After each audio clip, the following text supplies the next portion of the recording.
Let's start with something a lot of people still get wrong. Saying yes once isn't a lifetime pass. It's not a lifetime permission slip. You can say yes on Monday and then you can say no on Tuesday. And you know what else? You can start and then change your mind mid-act. You want to know why? Because that's called having a choice. So when an alternate juror of the Diddy trial says it did seem like it was consensual because of a few text messages, then it's time to pump the brakes, stop the press, and break things wide open. In a CNN interview with Laura Coates, Laura asked George, this alternate juror of the Diddy trial, did it surprise you that the jury didn't find Smeck's trafficking when it came to Cassie Ventura? Take a listen and watch for yourself George's answer. But did it surprise you when it came to Cassie Ventura that they did not convict on sex trafficking?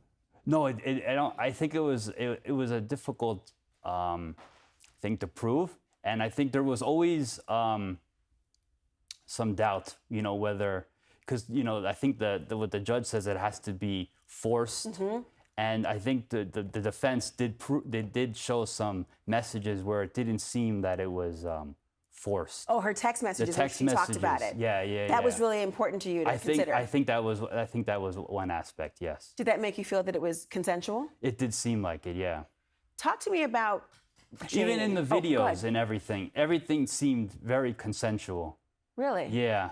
How about with Jane? You heard him. He said no. It was a difficult thing to prove. The judge said it had to be forced. And I think the defense showed messages where it didn't seem like it was forced. And then when asked if those messages mattered to him, George answered, it was one aspect. Then Laura asked, did it make you feel like it was consensual? This is when George said, it did seem like it, yeah. And that right there, it did seem like it is a problem, because seem isn't certainty. Seem is perception, not proof. And I've got a whole another video breaking that down, so be sure to check it out. A text that says, sure, okay, or even let's go isn't a permission slip for everything that follows.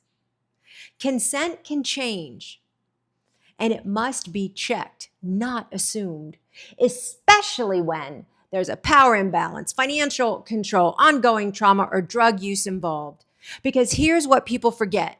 Victims learn to perform consent. Victims learn to keep the peace. Victims learn to avoid punishment. And so, yes, those messages might exist, but those words don't erase coercion. They don't cancel out the fear. They don't override what happens when someone is too scared, too worn down, or too drugged out to say no. Smeck's trafficking doesn't have to look violent. Under federal law, Smeck's trafficking only has to involve force, fraud, or coercion. And coercion can sound like this: you owe me.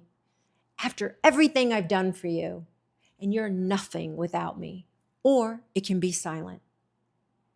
Because when someone's been trained to obey, you don't have to say it anymore.